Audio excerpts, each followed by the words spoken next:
White House senior advisor Stephen Miller was booted from the set of CNN's State of the Union when he refused to leave after his fiery interview with Jake Tapper ended. Miller spent the tense Sunday morning segment bashing former mentor Steve Bannon while defending President Trump as a political genius in the heated interview. Tapper brought the interview to an abrupt stop after the pair got into a heated argument, with both cutting each other off and launching personal attacks. The confrontation continued after the segment when Miller refused to leave the set, despite repeated requests to leave, a CNN source said. The segment was over and Mr. Miller was politely asked to leave the set multiple times. After refusing to leave, he was escorted out by security, the source said in an email. The policy aide's remarks during the show come amid backlash from author Michael Wolff's book, Fire and Fury, Inside the Trump White House, in which Bannon trashed fellow members of the president's inner circle. It's tragic and unfortunate that Steve would make these grotesque comments so out of touch with reality, and obviously so vindictive, Miller said Sunday in an oftentimes dense interview that was eventually cut short by host Jake Tapper. Those statements include calling Donald Trump Jr. unpatriotic for taking a meeting with a Russian lawyer,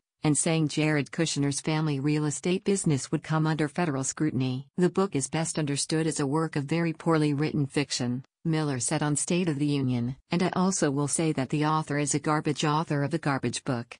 Wolff described Miller in the book as a 55-year-old trapped in a 32-year-old's body, knew little about policy, unread and rubbed people the wrong way. While he and Bannon worked on a potential travel ban amid the transition, the latter sent him to the internet to learn about and to try to draft the executive order. But Miller on Sunday doubled down on the White House line that Bannon had little to do with Trump's presidency, particularly the controversial travel ban. During the interview, Miller took several shots at CNN's credibility when asked policy questions, while Tapper implied Miller wasn't trying to speak to the American people, only to Trump. "There is one viewer that you care about right now," he said, adding, "I think I've wasted enough of my viewers' time." The commander-in-chief appeared to be tuned in, too.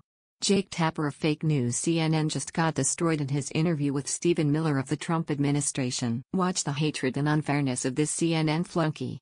Trump tweeted roughly an hour after Tapper shut down the discussion. Wolff, who made several West Wing visits during Trump's first year in office, interviewed scores of people close to Trump. Since his book garnered media attention, Wolff has speculated those close to Trump don't believe he's mentally fit to be president. Trump denied those charges in a string of furious tweets Saturday, calling himself a stable genius.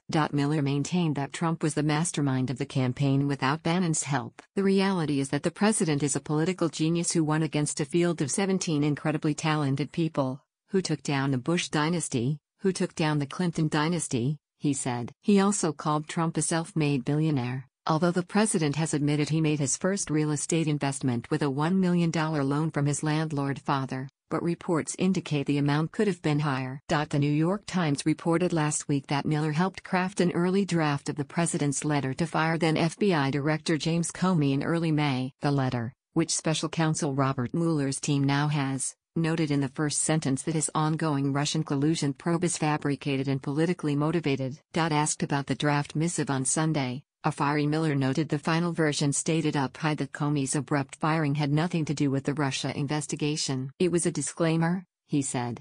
"It appeared in the final version of the letter that was made public."